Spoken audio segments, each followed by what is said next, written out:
everybody. Loopcircus takes you from Akasari to Atchison.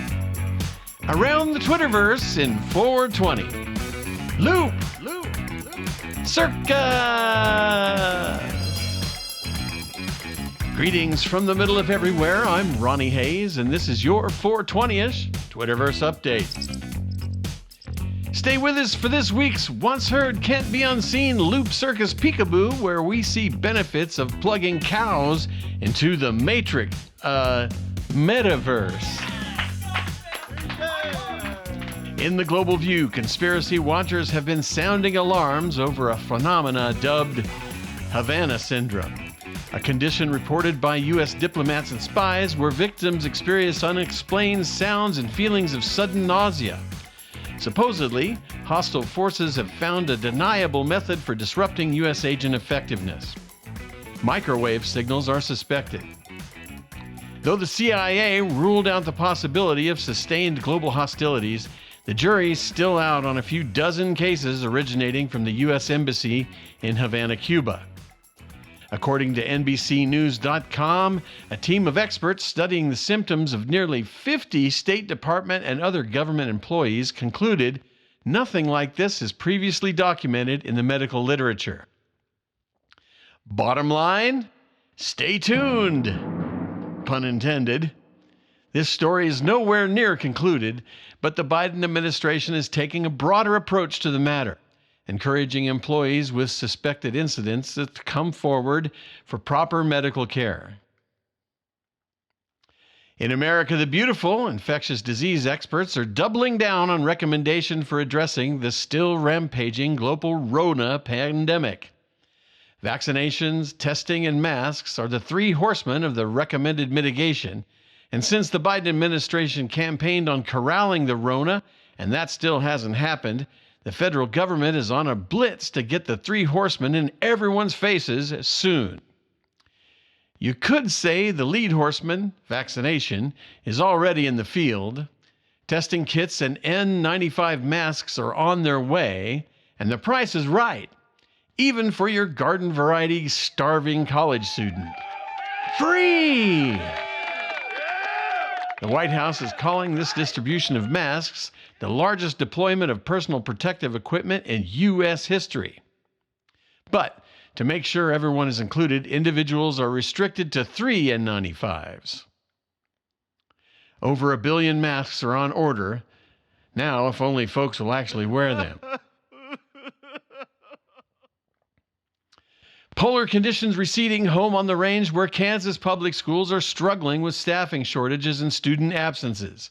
As the Rona continues to disrupt normal life, a report in the Hutchinson News cites over a dozen school district cancellations since the start of the spring semester.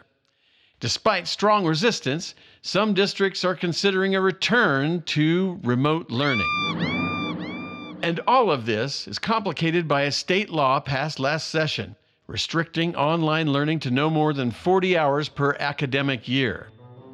Governor Kelly is encouraging lawmakers to revisit the statute in light of unvarnished reality.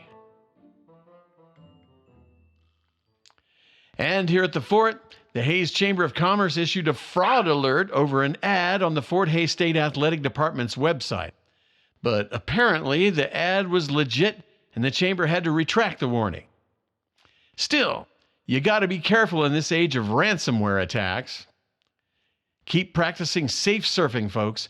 If it looks wrong, it probably is. But in this case, well, better safe than sorry. In sympathy for Uncle Joe, we take stock of the Biden administration's first year. As a gesture of good faith, Uncle Joe answered reporters' questions in a live-stream press conference for nearly 2 solid hours. Asked if there might be a course correction going forward, Uncle Joe confessed he had been functioning in familiar territory as a legislator.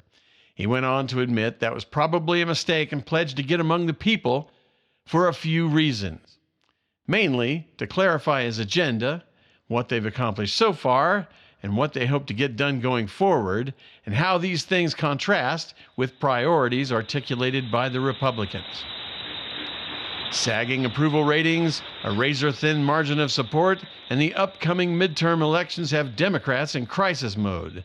A lot can happen in a few months. We shall see. One thing we can probably count on, Uncle Joe will challenge the disloyal opposition to do more than obstruct going forward. Think about this. What are Republicans for? What are they for? Name me one thing they're for. And finally, in the Turkish town of Aksaray, there's a dairy farmer from a family in the business for generations. This particular dairyman is more tech-savvy than most and has taken to rebooting the mental condition of his critters with, are you sitting? VR goggles. These goggles immerse the critters in green fields of summer grass, and the milk yield is significantly different in volume and quality. Turns out the cow's mental state affects these things. Duh. Anywho, as an experiment, the dairyman, Isaac Kochak, outfitted a few cows with VR goggles with these astounding results. Encouraged, he's ordered 10 more kits. And if the results are similar in this larger sample, he'll jack the entire herd into the matrix. 180 cattle total. Lounging in green summer grass with the dairyman in greenback profits. And now you know the benefits of jacking your cows into the matrix, metaverse. All right, that does it for today. Get more loopy fun from our website, loopcircus.com. Thank you for listening. Be safe, be well, good luck, and pay the love forward. This is Ronnie Hayes. Till next time, so long.